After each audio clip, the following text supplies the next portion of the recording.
So here's something I didn't expect at the beginning of this growing season.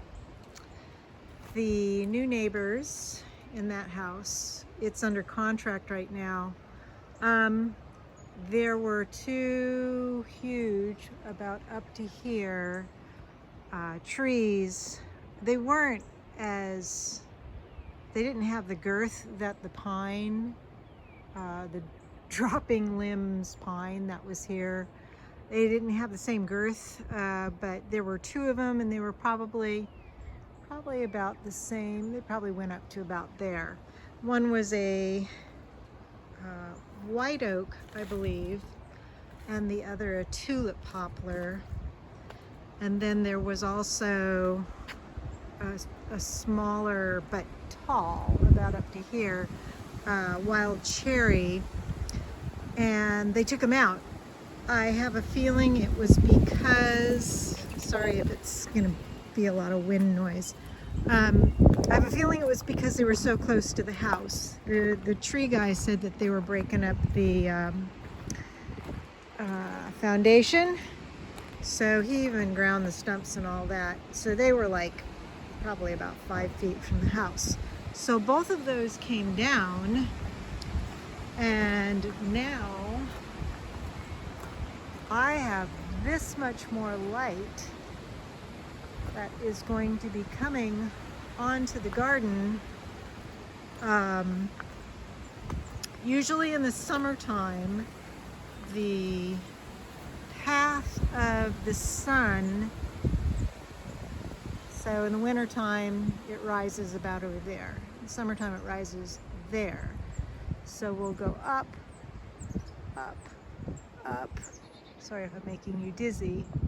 And then it sets about over that way. So I'm definitely gonna have extra hours of sunshine, especially in this whole part of the garden through here.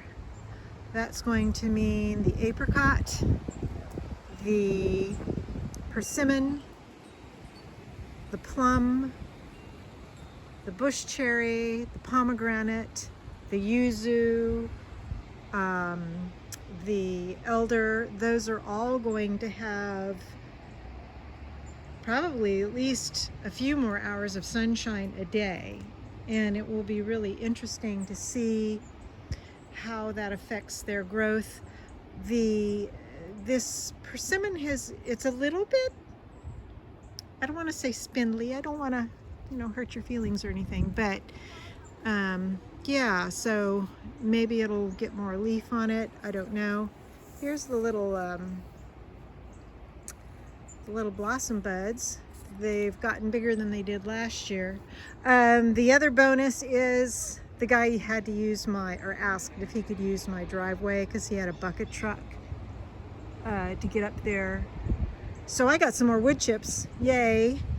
That is going to go over the paths all through here, the paths in the garden and out front, because they need to be shored up.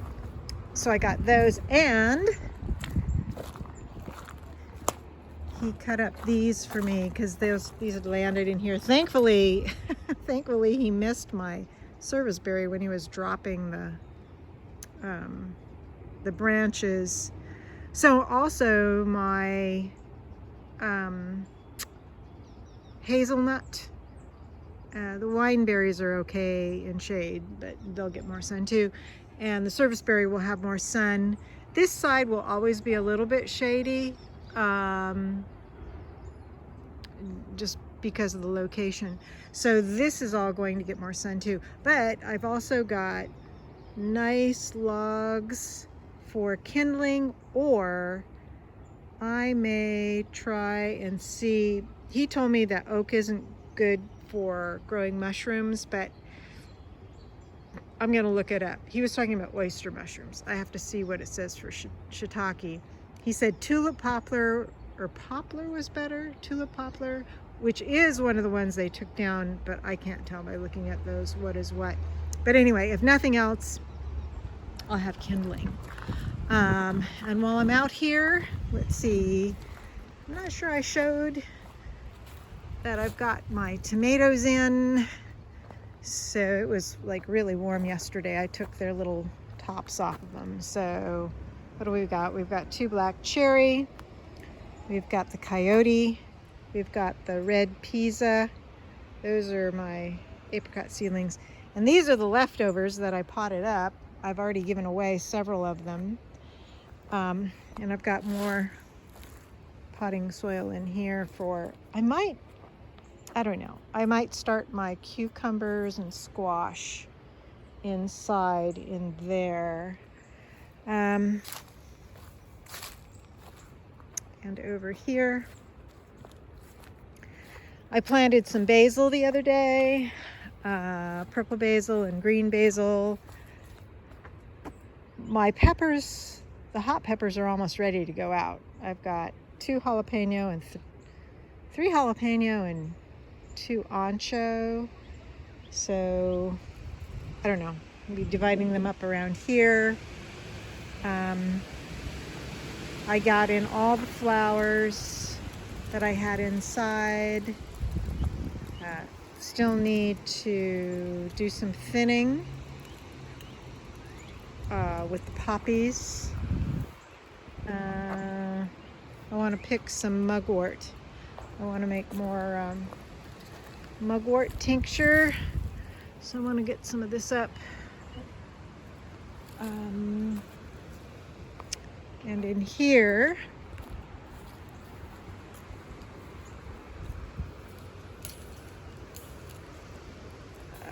I want to get, I want to get my bush beans planted as well. Here, these are still growing. The escarole are finally filling out. I did put in some more beet seeds because they got kind of messed up from when the squirrels were digging in there. My pretty collards are blooming, and I'm ready to pick some more, to start picking some of these greens. I do see where some cabbage moth larvae have been eating them. The snow peas are like being really, really slow for some reason.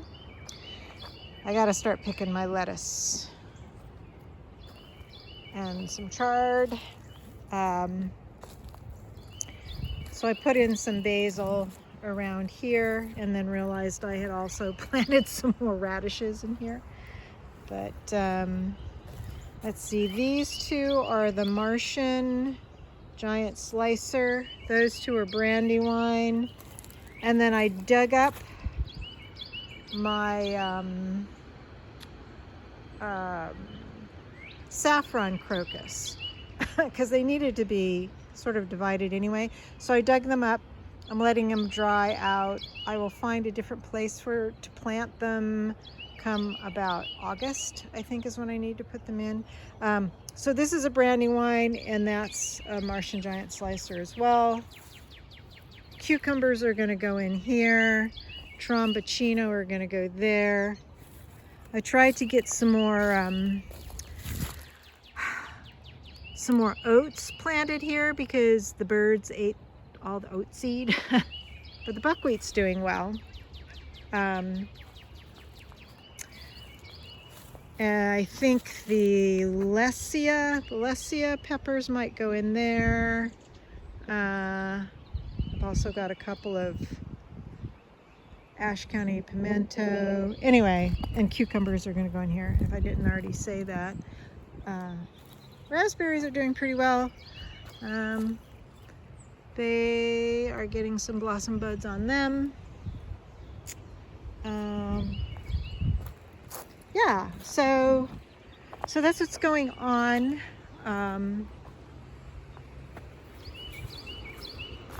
I have to get going on some artwork too.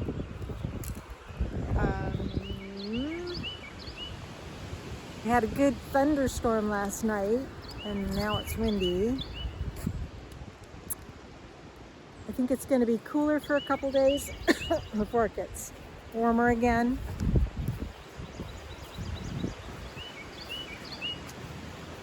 Over here, there's Avery. Oh, look at the clematis. Aren't those cute? They're so cute. I love them. Over here, I've got what I want to do is get some more Polish vodka and pick some of the sweetgrass to make some more bison grass vodka. Ferns are looking pretty good.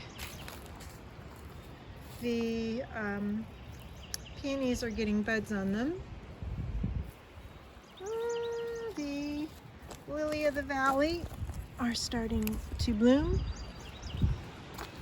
They always smell so sweet. Are we gonna focus here? Here we go. Yeah. So that's it on this. Let's see, April 15th. Look at all that. Look at all that sky.